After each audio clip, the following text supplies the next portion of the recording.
Thomas Sankara a essayé de faire comme ça, mais il est où? Il est mort. Kadhafi a essayé comme ça, il est où? Il est mort. Voilà des propos qu'on nous tient de manière voilée pour nous faire peur. Nous n'avons pas peur et nous n'aurons jamais peur. Si nos ancêtres avaient été lâches, nous ne serions pas là. Souvenez-vous, je vous prends un exemple des peuples Bamileke et Bassa, je vais parler des Camerounais. Mais ils ont été massacrés. Les armées coloniales françaises en son temps ont déversé des bataillons d'infanterie, des chars, des hélicoptères, ont anéanti des villages entiers. Les tortures les plus inhumaines ont eu lieu en cette période. Vous pourrez faire des recherches sur ce qu'ils appelaient la balançoire ou le bac à ciment. Mais je pense qu'ils n'ont pas compris quelque chose. Quand nous disons la patrie ou la mort, nous vaincrons, ce n'est pas qu'une phrase. Lorsqu'on écoute Ibrahim Traoré, on a comme l'impression qu'on écoute un pasteur qui essaye de prêcher la repentance. On a comme l'impression qu'on écoute un pasteur d'une église réveillée qui essaie de prêcher la conversion. Il y a trop d'âmes égarées en Afrique, on dirait. Il y a trop de brebis galeuses, on dirait. Il y a trop de personnes qui doivent donner leur vie à l'anticolonialisme, on dirait. Donc, Ibrahim Traoré essaie de sensibiliser non plus la jeunesse burkinabé seulement, non plus la jeunesse de l'AES seulement, mais il essaie de sensibiliser toute la jeunesse africaine. Est-ce que ça veut dire que on est passé dans une nouvelle ère? Est-ce qu'on a franchi un nouveau cap? Mais sauf que il y a des personnes qui ne comprennent pas encore qu'on est rentré dans une nouvelle, je ne veux pas dire révolution, mais une nouvelle ère. Est-ce qu'il y a des personnes qui ne comprennent pas encore qu'on est passé à autre chose? Est-ce qu'on est vraiment, est-ce que tu as le sentiment qu'on est vraiment passé à autre chose? Est-ce que tu as le sentiment que les choses ne seront plus jamais comme avant? Tout d'abord, je vais dire ceci, que celui qui parle aux esprits est un messie. Et le capitaine Ibrahim parle aux esprits. Et seuls les esprits comprennent le langage des messies. Ce n'est pas tout le monde aujourd'hui qui est dans un contexte spirituel. Parce que le combat que nous menons est d'abord d'ordre spirituel. Et Ibrahim Traoré et tous les leaders panafricanistes ou des personnes épris de paix en Afrique sont en train de mener, ils savent que le combat est d'abord spirituel. Et là, quand on parle de spiritualité, on invoque l'état de votre conscience. Ouais. Et justement, quel est l'état de la conscience du peuple noir aujourd'hui? On va dire qu'on a détruit notre conscience. Donc, si notre conscience a été détruite, alors notre esprit n'existe même pas. Et c'est ce discours que Ibrahim Traoré est en train de mener actuellement. Donc nous sommes dans ce qu'on appelle phase de transition, la phase de l'éveil, où tu vois maintenant les leaders commencent à interpeller les consciences, les esprits. Donc, je ne peux que remercier Ibrahim Traoré et espérons qu'aujourd'hui le travail va être fait. Mais je dis, nous sommes dans la phase de transition où l'éveil spirituel en Afrique est en marche. C'est une page sombre de l'histoire de la présence française au Cameroun. Après un demi-siècle d'indépendance, le voile se lève sur les massacres des Bamileke, qui forment la communauté ethnique la plus importante du pays. Les derniers survivants anticolonialistes dénoncent des exactions commises par l'armée française. Bon, dans son discours, Ibrahim Traoré a fait allusion aux Bamileke. Est-ce que tu as le sentiment que les Bamileke... Parce que... Est-ce que tu as comme le sentiment que c'est une chance pour nous au Cameroun d'avoir les Bamileke? Il n'a pas seulement fait... il n'a pas seulement parlé du peuple Bamileke. Ouais, non. Attends. Je t'ai posé une question. Oui.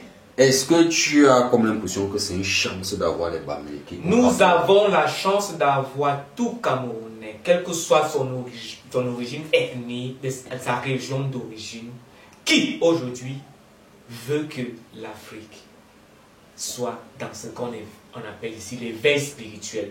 Il a parlé d'un peuple dans un contexte historiques. Ouais. Il y en a eu des peuples dans les mêmes contextes historiques, mais je dis bien, aujourd'hui nous sommes dans ce qu'on appelle la phase de l'éveil africain. Bon. Et si on dit, ok, tel peuple a fait ceci, tel peuple a fait cela, prenons l'exemple de leur combat pour aujourd'hui mener nos combats. Et c'est ce que Ibrahim Traoré a fait en prenant exemple sur le grand peuple de l'Ouest, qui nous sommes fiers justement du Petit Goua d'avoir ce peuple au Cameroun. Footboy, toi tu me parles comme les politiciens, tu me parles comme à la télé. Et qui est? Mets la balle au sol.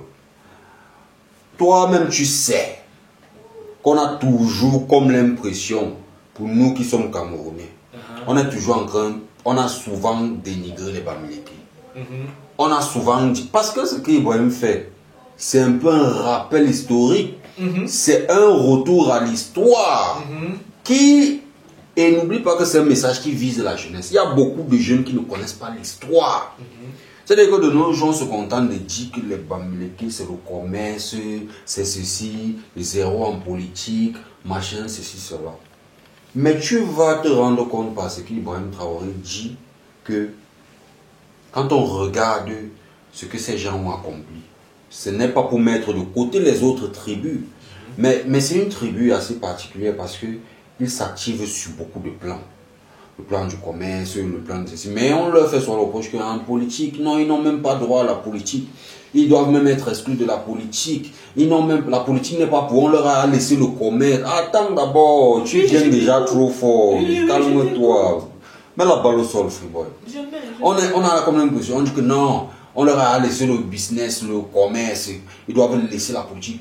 Mais tu te rends compte avec ce qu'Ibrahim Traoré te dit que ce sont des personnes qui sont tellement impliquées dans tout que des villages entiers ont été rasés. C'est vrai que ce n'était pas seulement chez les Bamileke, mais l'histoire des Bamileke, quand tu suis même les documentaires d'Alain Foka, on te dit qu'on versait le napalm dans des villages et des villages et des villages Bamileke pour tuer des milliers de gens. Tu entends les témoignages, ce qui s'est fait dans cette zone-là est atroce, que tu te rends compte que c'est une terre qui a porté des grands résistants.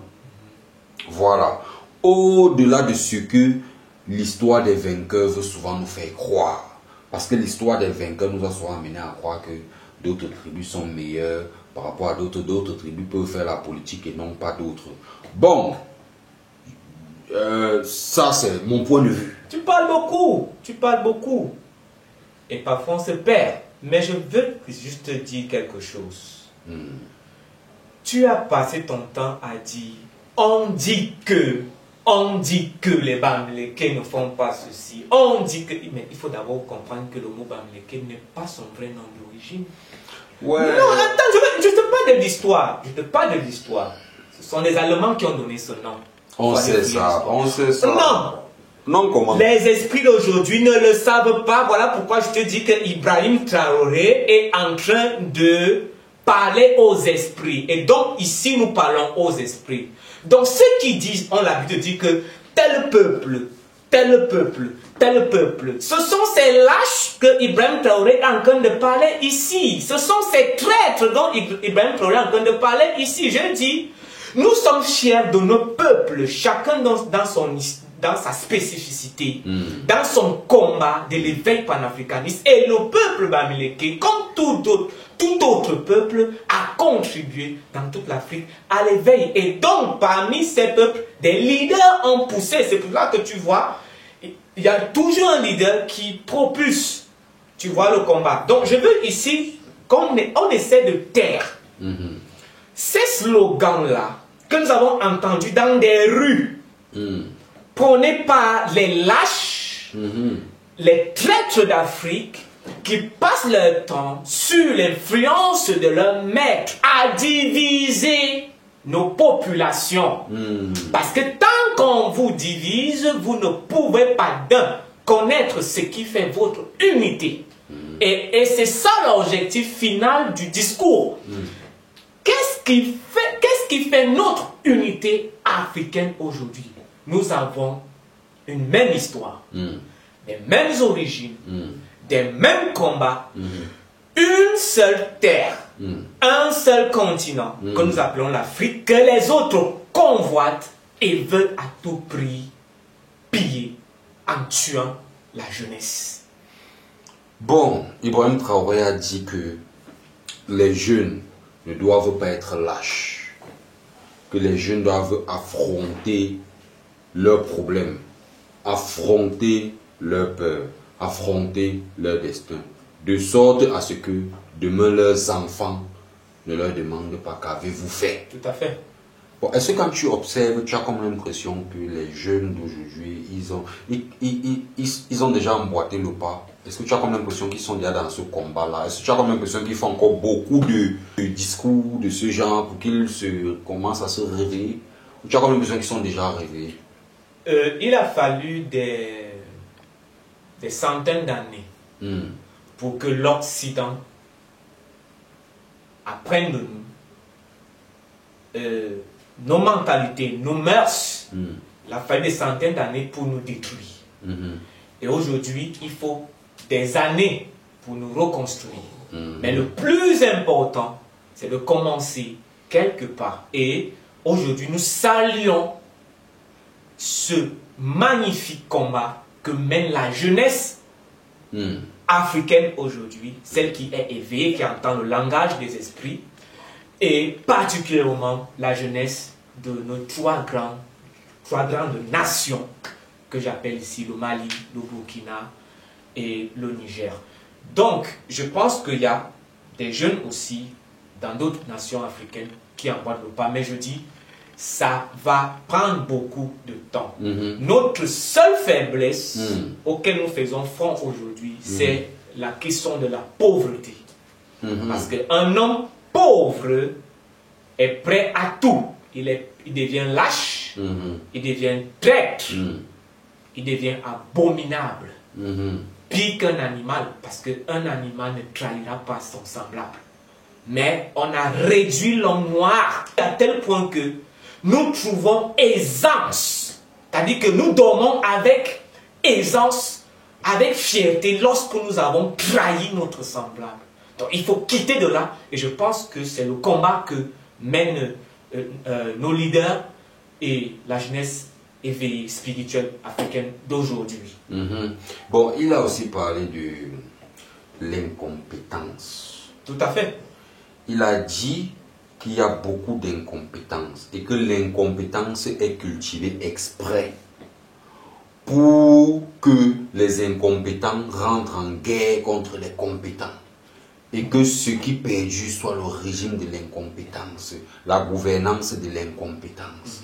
Est-ce que tu es d'accord avec ça? Très d'accord, puisque quand on va aller sur les faits historiques, je t'ai dit qu'il y a une élite qu'on a fabriquée, que l'Occident a fabriquée à travers de ce qu'ils appellent des bourses en Occident. D'autres ont été cooptées par des religions occidentales, d'autres ont été cooptées dans des loges que je vais taire ici.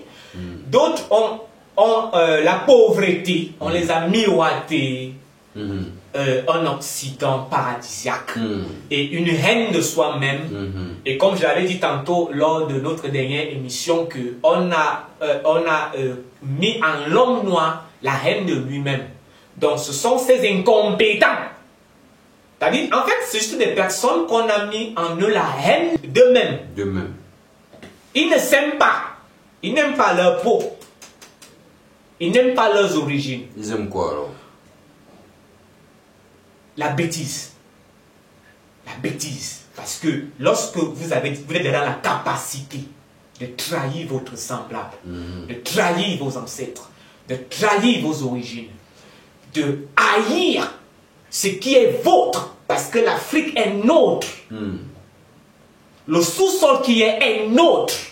Lorsqu'un chef d'État, un leader en Afrique, justement joue le mauvais rôle que nous voyons d'autres faire aujourd'hui, jusqu'à aujourd'hui, malheureusement, comme j'ai dit, ce sont des personnes à la peau noire, mais le cerveau n'est même pas occidental. Parce que moi, je n'ai rien contre les Occidentaux. Au contraire, j'admire quelque chose chez l'homme occidental, c'est qu'il aime d'abord son semblable. Il aime d'abord ce qu'il est. Il mène tous les combats pour montrer aux autres qu'il est meilleur qu'eux. Alors, mais si nous cultivons ça... Attends, tu dis que l'homme blanc aime son semblable. Ce n'est pas les mêmes blancs là qui voulaient tuer Donald Trump. C'est les noirs qui voulaient... Oh non, ça ce sont d'autres intérêts. Je dis ça ce sont d'autres intérêts. Mais dans les intérêts, ils peuvent quand même s'entretuer, non? Pourquoi les autres ont réussi à dominer les Africains aujourd'hui? C'est parce qu'ils ont réussi à nous diviser, contrairement aux autres. Parce que les autres, ils ont compris que lorsqu'on parle des intérêts, notre histoire, nos origines, nos religions, nos mœurs, notre diversité, c'est ça qui fait le socle de notre puissance. Vous voyez les Jeux Olympiques, vous voyez des personnes qui partent, qui brandissent leur drapeau haut. Pourquoi? Parce que tout simplement, ils sont fiers de ce qu'ils sont. Donc, nous avons donc à la tête de nos États des traîtres, des personnes qui ne s'aiment pas eux-mêmes, qui n'aiment pas leurs semblables et qui n'ont même pas l'intention de faire bouger les choses. Mais comme la nature a horreur du vide, alors il y aura des personnes qui vont se réveiller, qui se réveillent aujourd'hui et qui se réveilleront pour mener des combats justes et nobles. Donc l'Afrique en éveil, en marche, nous sommes pas à temps. Est-ce que tu penses que l'affaire là, on va s'en sortir? On va s'en sortir. Pourquoi tu es pressé de dire? Attends, pourquoi tu es pressé de dire on va s'en sortir? Mais je te réponds donc, on va s'en sortir. Qu'est-ce qui te fait penser qu'on va s'en sortir? Parce que d'un, l'homme noir, n'en déplaise, son code génétique est fait pour que lui vive longtemps sur la terre, quels que soient les problèmes climatiques auxquels les autres auront à faire face. Est-ce que nous on a les problèmes climatiques? Voilà, je suis en train de dire qu'on va donc gagner. Parce que, la nature va nous donner raison. La science va nous donner raison. Notre Afrique va nous donner raison. C'est pour cela que vous voyez qu'eux-mêmes ils disent que le continent de demain, ce sera l'Afrique. Le monde de demain, ce sera l'Afrique. Les puissances de demain, ce seront les Africains. Donc eux-mêmes l'ont déjà prédit et c'est quelque chose sur le plan spirituel, sur le plan scientifique, sur le plan sanitaire, sur tous les plans, bro. L'homme noir est fait. L'homme noir possède la terre. Donc nous allons vaincre. Coupé. Coupe pas. Veuillez laisser. Non. Que vous inspire la sortie d'Ibrahim Traoré? Que vous inspire la révolution des alliances de quoi? Des alliances. Les alliances de l'AS.